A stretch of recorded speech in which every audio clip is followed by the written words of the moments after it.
gang violence and other kind of violence. Get away! I could be at work, at school, in my car, and I can still get shot by the police. But I can get shot anywhere. So it is what it is.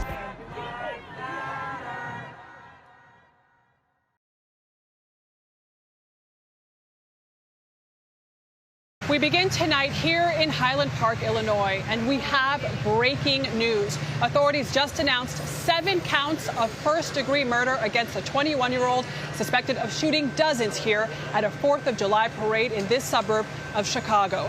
Tonight, we are learning the names of 6 of the victims that were killed, and just today, a 7th died from their wounds. The oldest, 88. The 2 youngest victims, parents of a young boy. They were together at the parade. And now that child is parentless. The investigation here is just getting started, but we are learning new details tonight, including the suspect's previous encounters with police. And the gun violence crisis isn't unique to Highland Park. In the 30 hours since the shooting here, there have been an additional 6 mass shootings across America, from Oakland, California to Queens, New York. We have a lot of news to get to tonight, and CBS's Chris Van Cleef is here. Chris, good evening. What can you tell us about the latest with the investigation? Well, Adriana, police are telling us that the suspect actually legally owned 5 firearms. Some were found in his home. One was found in the vehicle that he was driving at the time he was arrested. And while he is talking to police, there remain a lot of unanswered questions. Tonight, 21-year-old Robert Bobby Crimo III is facing 7 counts of first-degree murder. Police say he sprayed more than 70 rounds down upon hundreds of people watching Highland Park's 4th of July parade. 7 were killed, 38 others were wounded, including at least 4 children. This is the suspect after the shooting, wearing what appears to be women's clothing as a disguise to make his getaway. We do believe Crimo pre-planned this attack for several weeks. He brought a high-powered rifle to this parade. He accessed the roof of a business via a fire escape ladder and began opening fire. Police say the shooter dumped that gun. It was similar to an AR-15. Officers caught Crimo more than 8 hours after the massacre, just 5 miles away. In the car, another rifle. Investigators spent today collecting evidence and clearing leftover items along the parade route. Lizzie Kennedy came back to the scene today. This is the Kennedy family Monday being escorted to safety by heavily armed FBI agents. My daughter is only 8 and she was screaming, "Please, Mommy, I don't want to die." Sorry. She screamed, "Please, Mommy, I don't want to die." And I'm like, "You're not going to die. We have to go. We have to run." It was a gruesome scene. Dr. Lauren Schechter escaped the gunfire and went back to help. I'm a surgeon. I've worked in trauma. The wounds we saw were military-level wounds. It wasn't a typical civilian handgun wound that you'd see come into the emergency room. These were devastating injuries. You essentially became a battlefield medic. Well, we did what we could do with what we had. While the suspect's motive remains a mystery, police are investigating his disturbing online history. Certainly seems like there were a lot of warning signs. Did people see those warning signs? Were they missed? Did this slip through the cracks?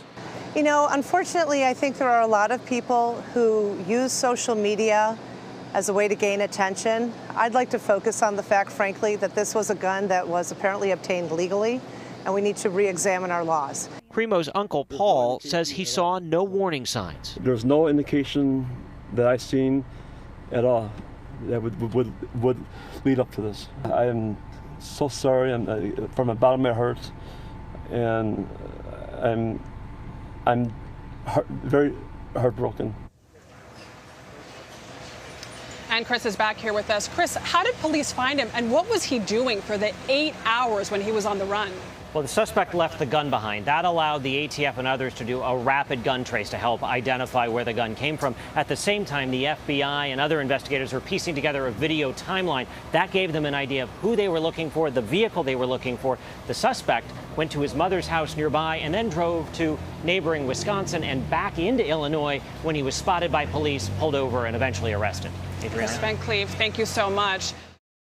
I'm here on the corner of MLK and Frederick Douglass, where a shooting just took place. And as you can see, it's a pretty rough area. So I'm basically risking my life reporting on this madness. So make sure you do me a favor and hit the subscribe button. Like the video, hell, share the video. And make sure you go ahead and leave a comment down in the comments section to continue the discussion on how we can find solutions to all this son violence in the streets. I'm Jenquavius Jackson, here live, reporting from Atlanta, Georgia, BGZM News 17. Good evening, and thank you so much for joining us on this Wednesday night. I'm Jerika Duncan in for Nora. Tonight, authorities say the suspect in the mass shooting of an Independence Day parade in Highland Park, Illinois, confessed during a police questioning. And we're now learning that Robert Crimo III drove to Madison, Wisconsin, where he contemplated another attack. CBS News obtained this picture of one of the weapons allegedly found in the car the suspect was driving. And there are new details tonight about how police were able to apprehend the alleged gunman. He's being held right now without bond. The state's attorney says it's likely he will face dozens of other charges. A seventh victim today was identified, a 69-year-old who attended the parade with his family. Those killed range in age from 35 to 88 years old. We have a lot of news to get to tonight, and CBS's Chris Van Cleve and Adriana Diaz are both in Highland Park. We'll start off tonight with Chris, who has more on how what happened could have been a lot worse. Good evening, Chris.